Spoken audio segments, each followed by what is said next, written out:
C'è chi va e c'è chi viene nella più classica delle porte rotanti della politica padovana. Per un'Eleonora Mosco che lascia Forza Italia c'è un Roberto Moneta che entra nelle file del partito di Silvio Berlusconi. Il consigliere, eletto nella lista Bitonci Sindaco, ha deciso di salutare i vecchi simboli ed è entrato a pieno diritto nella compagine dei dirimpettai di centrodestra.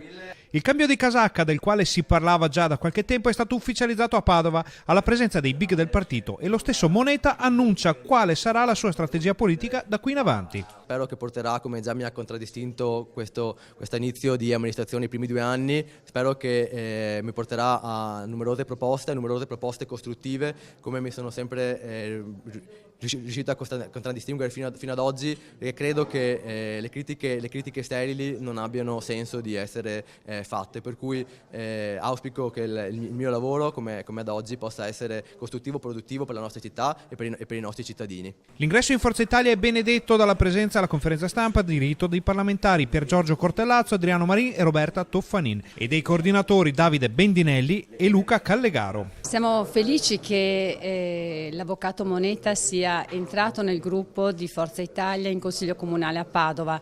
È una figura importante perché saprà dare un impulso al nostro partito, un impulso alla nostra importante città di Padova. L'avvocato Moneta